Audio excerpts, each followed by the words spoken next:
साथियों नमस्कार। एक बार पुनः आप सभी का स्वागत है आपके इस चैनल देसी लल्लन टॉप यूट्यूब चैनल पर।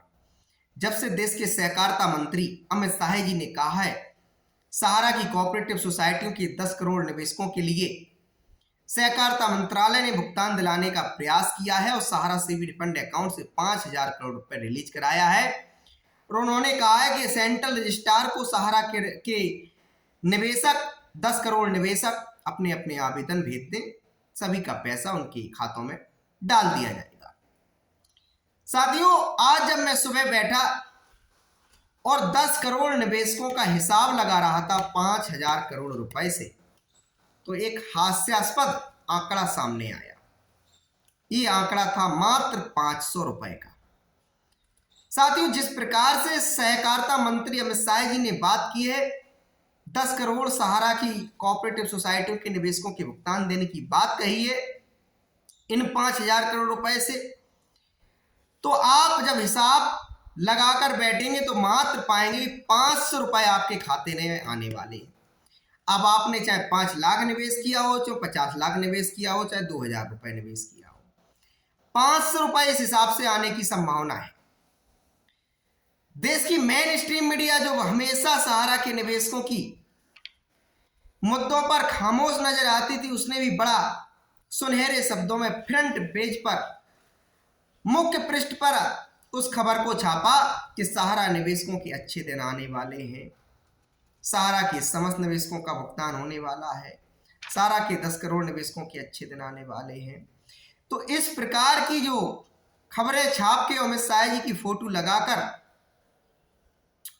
दिखाने का प्रयास किया गया है कि सरकार देश के किसानों के साथ खड़ी है, मजदूरों के साथ खड़ी है, छोटे व्यापारियों के साथ खड़ी है, गांव देहात के लोगों के साथ खड़ी हुई है। दिखाने का प्रयास किया है, लोगों के दिमाग में एक प्रयास किया गया है कि सरकार उनके हितों की रक्षा के लिए प्रतिबद्ध है, उनके हितों के संरक्षण के लिए प्रतिबद्ध है। लेकिन साथियों, इस मीडिया ने इस बात को सोचने का प्रयास नहीं किया कि अमित शाह जी ने जो बात कही है इससे निवेशकों का वास्तव में कल्याण होने वाला है या बस उनके मुंह से निकल गया और बस छाप दिया। क्या यह बात भी उस 15 लाख रुपए तक की तरह है जो आदरणीय प्रधानमंत्री नरेंद्र मोदी जी ने कहा था यदि काला धन वापस आ जाए तो 15 लाख रुपए हिंदुस्तान के सारे के सारे जनता में वितरित किए जा सकते हैं, खातों में डाले जा सकते हैं। इसके बाद उस पर अमित शाह जी ने एक स्पष्टीकरण दिया। 15 लाख रुपए की बात एक तरीके की जुमला थी। तो क्या सहारा के निवेशकों को भुगतान देने की बात जुमला तो नहीं है? क्योंकि 500 रुपए आपके खाते में आते हैं, 500 रुपए से आप क्या कर लेंगे? एक दिन का आप अपने परिवार का भरण पोषण भी नहीं कर सकते इस 500 रुपए से।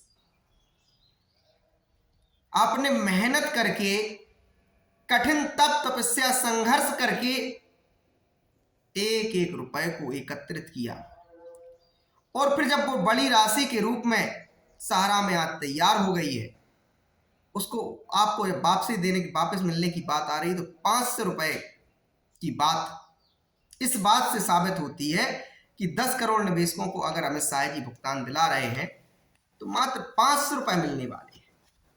आप भी कैलकुलेशन कर लेना, हो सकता है मैं गलत हूं तो मैं इसमें सुधार कर लूंगा, लेकिन हमने तो कैलकुलेशन कर लिया है, निकाल लिया है। हमें जो नजर आया, हमने यही पाया कि 10 करोड़ निवेशकों में यदि वितरित किए जाएंगे पैसे तो निवेशकों के पास मात्र 500 रुपए पहुंचेंगे। इसके अलावा साथियों, आज एक दूसरे मुद्दे पर भी मैं बात करना चाहता हूं। मुद्दा है इनकम टैक्स विभाग ने सहारा के ऑफिस पर एक जो छापा मारा था उसमें अमित शाह जी को, नरेंद्र मोदी जी को, शिवराज सिंह चौहान जी को और कांग्रेस की नेता जो दिवंगत नेता हैं शीला दीक्षित जी को संदेहास्पद नजरिए से देखा गया था। टीएमसी ने संसद के अंदर और संसद के बाहर बहुत प्रदर्शन किया था, बहुत हंगामा खड़ा किया था।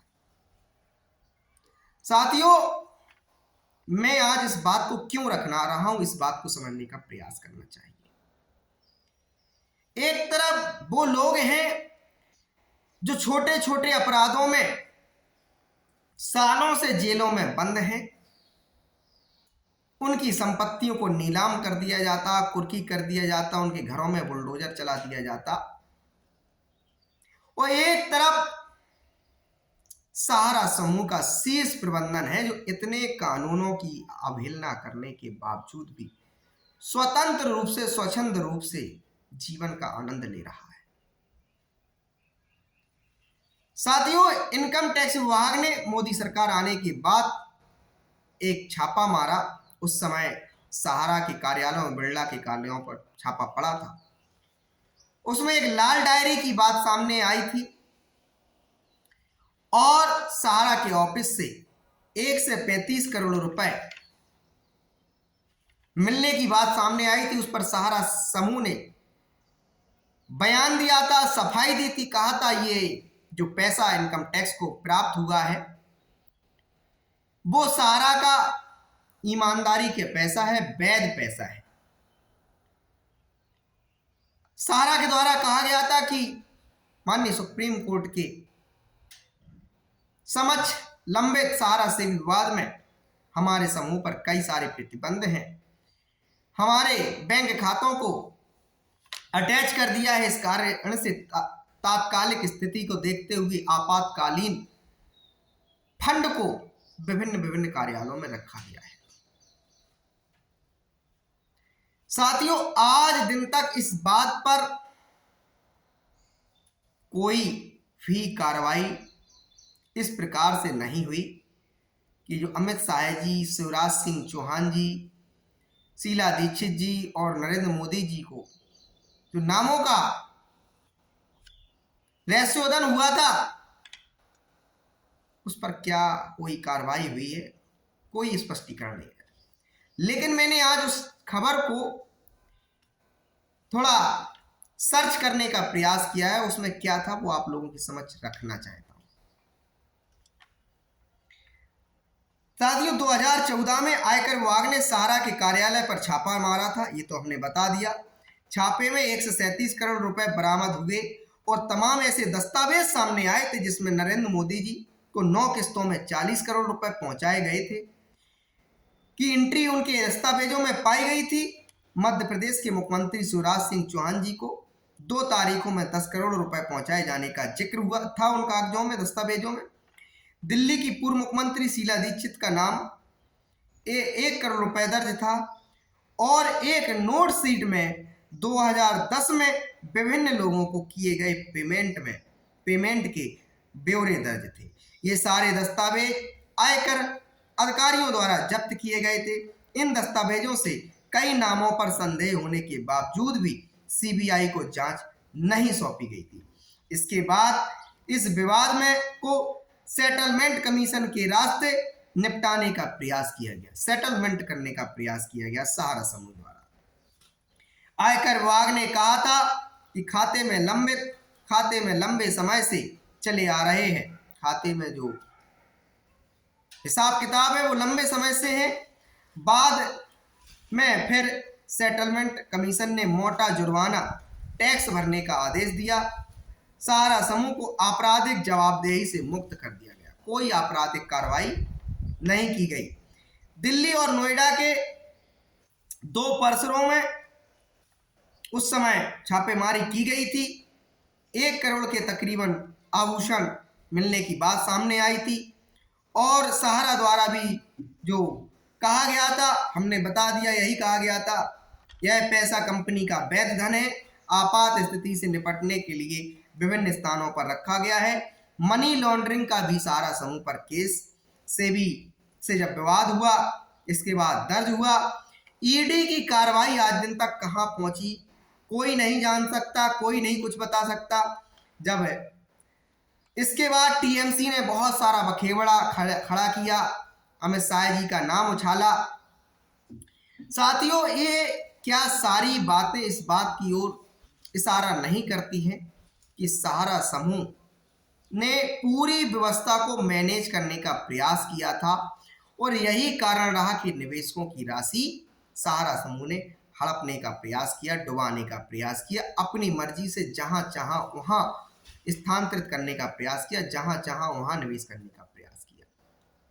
सहारा समूह के शीर्ष प्रबंधन के लोग कहीं ना कहीं इस बात को जानते थे कि यदि हम कोई कानून की अवज्ञा करते हैं, कानून की पालना नहीं करते हैं, तो जो सिस्टम में हमने मैनेज करने की जो प्रक्रिया की है, वो सिस्टम में बैठे हुए चाहे किसी भी पार्टी की बात हो, किसी भी पार्टी की सरकार हो, वो हमारी कहीं ना कहीं व्यवस्था लगा देंगे, हमें बचाने का प्रयास कर लेंगे। राहुल गांधी का वीडियो आ चुका है, सहारा की गाड़ी का इस्तेमाल करते हुए देखे गए हैं। तमाम सारे देश के नेता, प्रमुख जिम्मेदार नेता सहारा श्री सुब्रत राय के साथ नजर आते हुए दिखाई पड़ते हैं।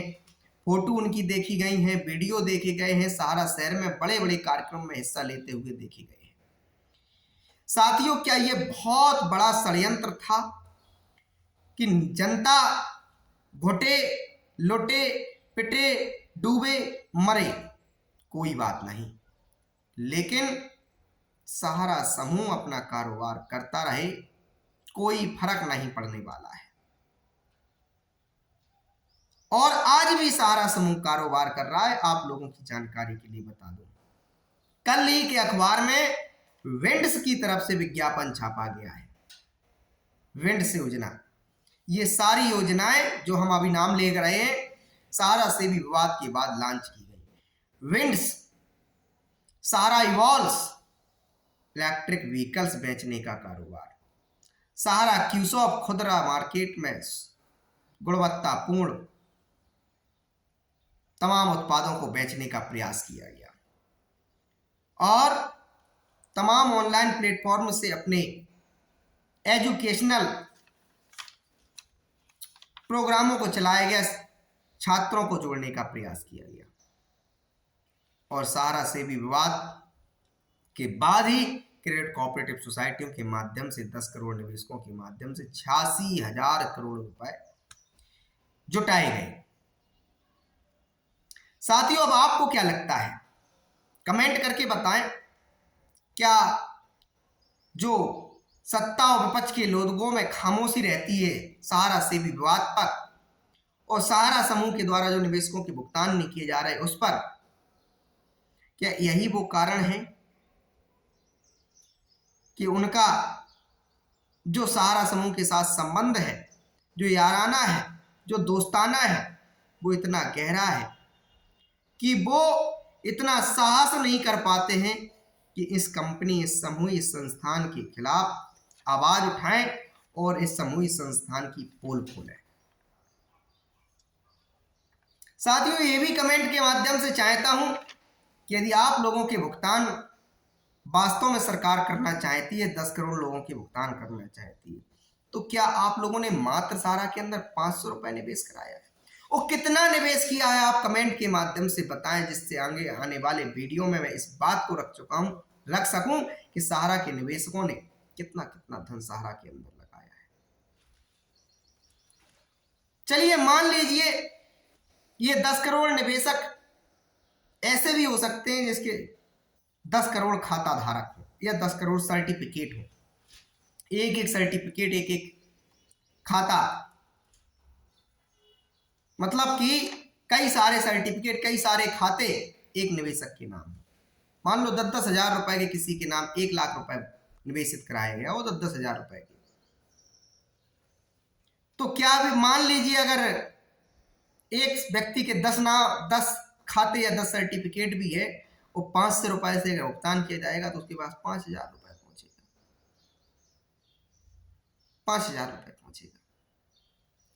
तो साथियों, आवाज को बुलंद कीजिए, सरकार को जगाइए और आपने जो पैसा मेहनत से कमाया उसके लिए सरकार को जिम्मेदारी दीजिए। चाहे एक बजट नियुक्त करे सरकार, चाहे राहत पैकेज नियुक्त करे सरकार, चाहे कोई योजना का लॉन्च करे सरकार, 2 से 3 लाख करोड़ रुपए का तत्काल सरकार व्यवस्था करे सहारा के निवेशकों के लिए। और करना चाहिए। ये लाइसेंस, ये सारी व्यवस्था सरकार की जिम्मेदारी थी। सरकार की देखरेख में सहारा समूह ने जनता से पैसे जुटाए और सरकार को लगता हो कि नहीं, ये पैसा सरकार वहन करने में सक्षम नहीं है, तो सरकार इधर भुगतान निवेशकों को वितरण प्रारंभ करे, उधर सहारा समूह की संपत्तियों को भारतीय रेलवे को सौंप दे, भारतीय डाक विभाग को सौंप दे, सरकार की कंपनियों को सौंप दे, प्राइवेट औद्योगिक व्यवसायियों को बुलाए, उनके साथ मीटिंग्स करे, उनको सौंप दे और कहे कि सहारा के निवेशकों का भुगतान किया है हमने, आप लोग खरीद लीजिए, मार्केट वैल्यू पे खरीद लीजिए, हमें पैसा दे दीजिए। साथियों, अब जागने की बारी है। अब इस नारे को और बुलंद तेज करना है कि सहारा के निवेशकों का जब तक भुगतान नहीं, तब तक वर्तमान सरकारों को भुगतान नहीं, वर्तमान सरकारों को भुगतान नहीं। चाहे आपके राज्य में कांग्रेस की सरकार हो, भाजपा की हो, सपा की हो, बसपा की हो, तृणमूल कांग्रेस की हो, शिवसेना की हो, चाहे नीतीश कुमार की हो, लालू की हो, नवीन पटनायक की हो, चाहे किसी भी सरकार को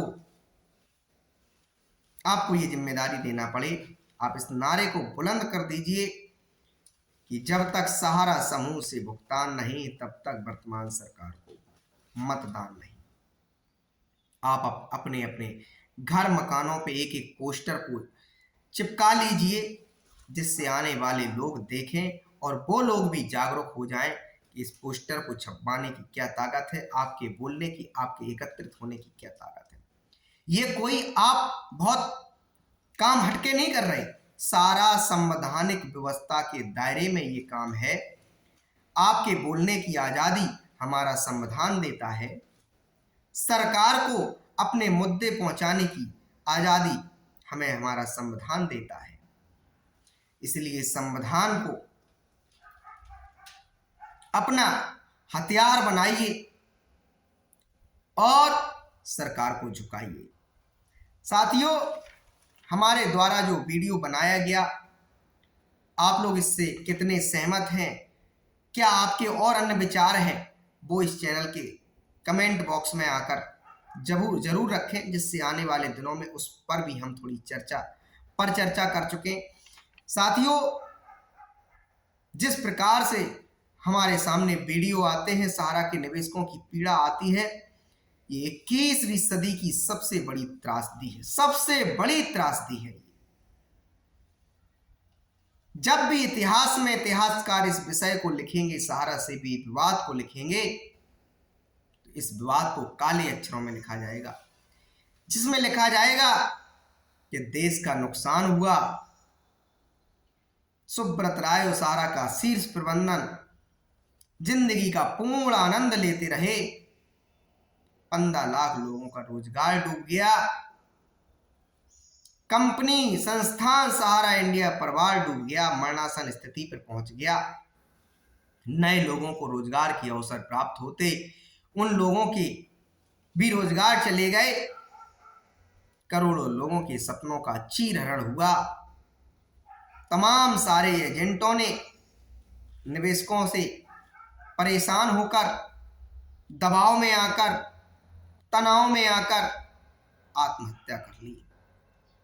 तमाम सारे सहारा के कार्यकर्ताओं एजेंटों के साथ उन दबंग निवेशकों ने रंगबाजी के साथ पैसा वसूल कर लिया।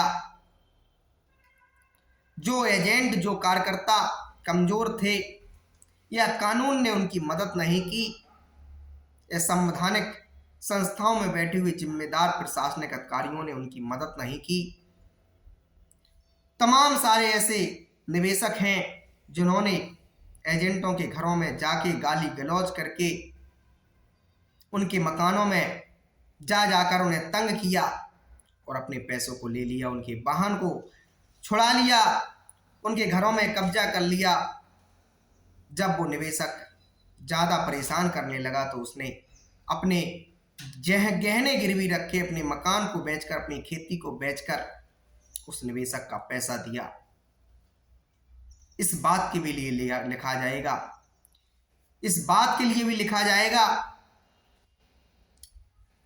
कि इस देश में तमाम सारे ऐसे लोग, ऐसे कंपनियां हुई हैं जिनको सरकार ने समय समय पर माफी दी है, भूल सुधार करने का अवसर दिया है, लेकिन सहारा इंडिया को भूल सुधार करने का अवसर नहीं दिया।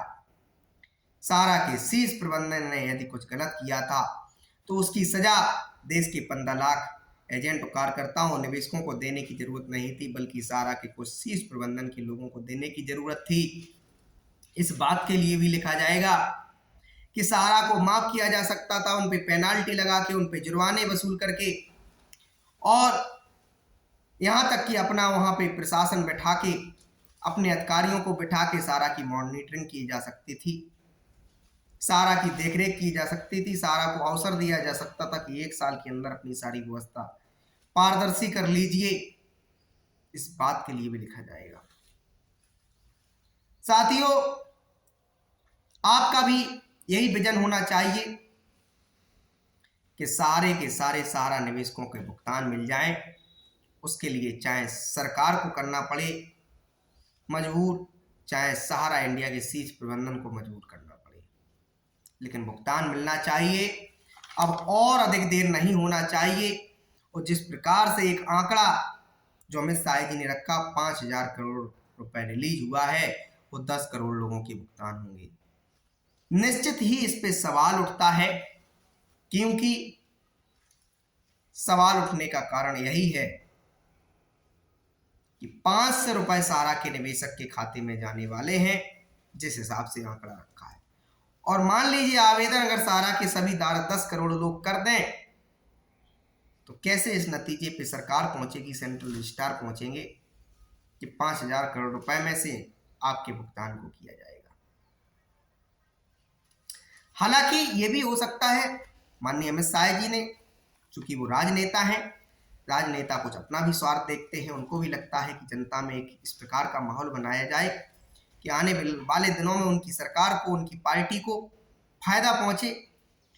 तो हो सकता है 10 करोड़ लोगों की उन्होंने बात तो कर दी, लेकिन प्रथम दृष्टया भुगतान उन लोगों के किए जाएं जो पहले आओ पहले पाओ के आधार पर भी हो सकते हैं, कि पहले जो जितना जल्दी अपना आवेदन भेज देगा सरकार के पास, उसका भुगतान कर दिया जाए। या हो सकता है जो पहले से जो आवेदन सरकार के पास लगा रखे गए हैं, रजिस्ट्रियां की गई, सीपी ग्राम पोर्टल से किए गए और सेंट्रल रजिस्ट्रार के पोर्टल से आवेदन किए गए, हो सकता है उन लोगों के भुगतान की प्रक्रिया की जाए। वो तो आने वाले दिनों में स्पष्ट हो जाएगा क्या सेंट्रल रजिस्ट्रार करने वाले हैं।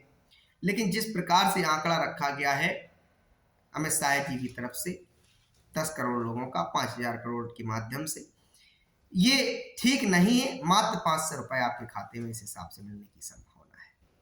और 24,000 करोड़ रुपए की भी बात कर लें, जो सहारा से भी रिफंड अकाउंट में जैसे कहा जा रहा है कि 24,000 करोड़ रुपए जमा है, तो इससे भी आप यही पाएंगे कि 2,500 रुपए की रकम आपके खाते में आने वाली है।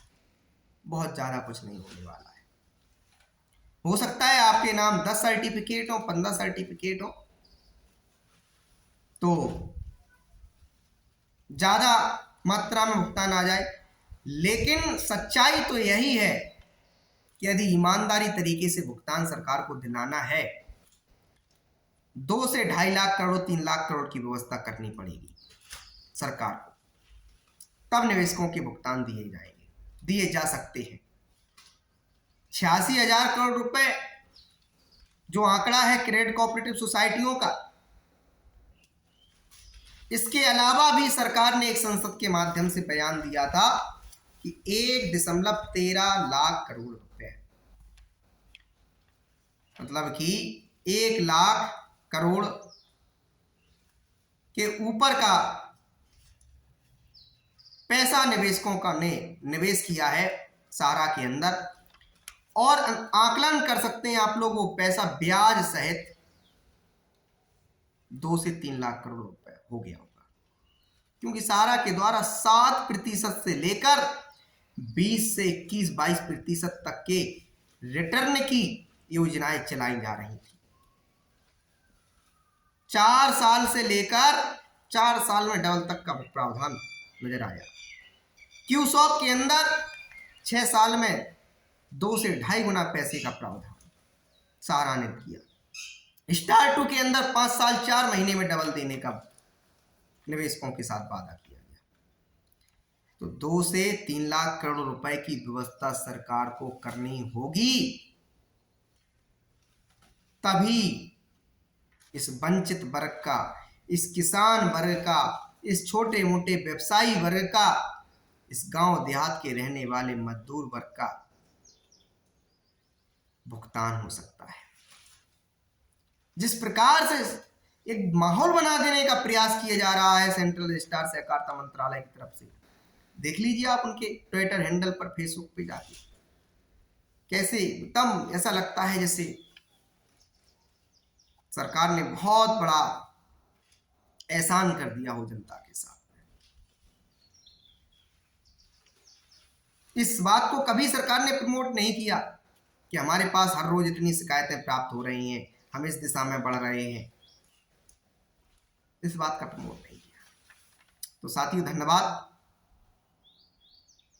यही कहना था और कहते रहेंगे। जब तक आप लोगों के भुगतान नहीं मिल जाएंगे तब तक जागरूकता तो फैलाते ही फैलाते रहेंगे, ये हमारा वादा है। अभी तक 20 से 30 लाख लोग हमारे चैनल को देख चुके हैं।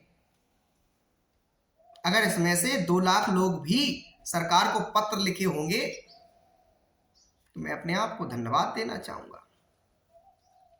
कि उन्होंने 2 लाख पत्र भेजे और सरकार को अवगत कराया। हमारी पीड़ा ये है।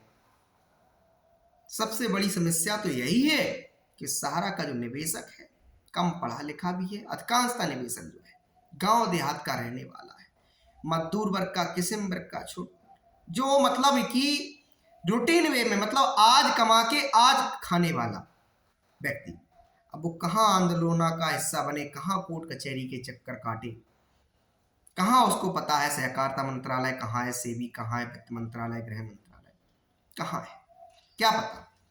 लेकिन फिर भी हमारे द्वारा और तमाम सारे लोगों के द्वारा प्रयास किए जा रहे हैं कि लोगों को जगाया जाए।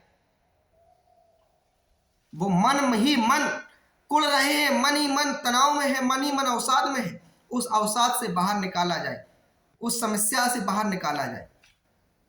उनको प्रयास करके इस बात को बताने का प्रयास किया जाए कि आज भी सरकार चाहे तो आपका पैसा दिला सकती है।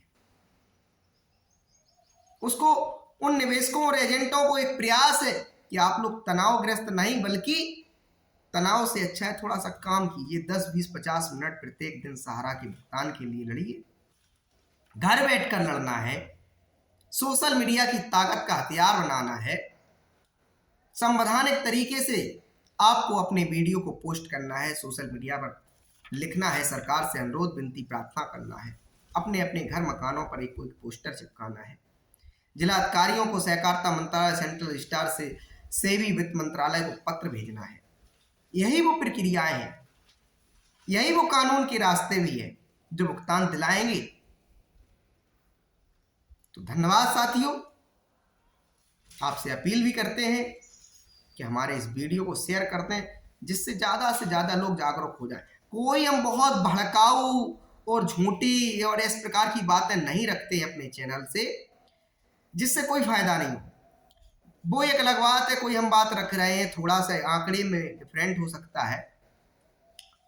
मान लीजिए 1 करोड़ निवेशकों का भुगतान बकाया हो सकता है कि 80 लाख होता है, ऐसा तो हो सकता है। लेकिन सारांश इस बात का पाएंगे, कंक्लूजन इस बात का पाएंगे कि हमारा जो कहने का जो उद्देश्य है वो ये है, इस देश का कल्याण हो, सरकार की व्यवस्था भी मजबूत हो, मार्केट की व्यवस्था भी मजबूत हो। जब ये पैसा 10 करोड़ लोगों तक पहुंच जाएगा तो लोग क्या अपने अपने मकानों में पैसा इन्वेस्टमेंट नहीं करेंगे, जमीनों में नहीं करेंगे, बाजारों में जाके नहीं लगाएंगे, अपने बेटों बेटियों को पढ़ाएंगे नहीं, बेटे बेटियों की शादी में खर्च नहीं करेंगे, बूढ़े माँ बाप की इलाज में खर्च नहीं करेंगे, अपने सपनों को सुसज्जित करने के लिए नहीं करेंगे। तो निश्चित ही सरकार की व्यवस्था अच्छी होगी, देश की व्यवस्था अच्छी होगी, और जो लोग मानसिक तनाव में हैं अवसाद में हैं, एनर्जी आ जाएगी, इनके अंदर ऊर्जा आ जाएगी देश के लिए काम करने के लिए, अपने लिए, परिवार के लिए काम करने के लिए, पूरी मेहनत के साथ अपना काम करना प्रारंभ कर देंगे। सरकार के पास जीएसटी के रूप में पैसा जाएगा, लोगों के पास जो पैसा बचेगा उससे अपने उनके परिवारों की जिंदगी अच्छी होगी। धन्यवाद, थैंक यू।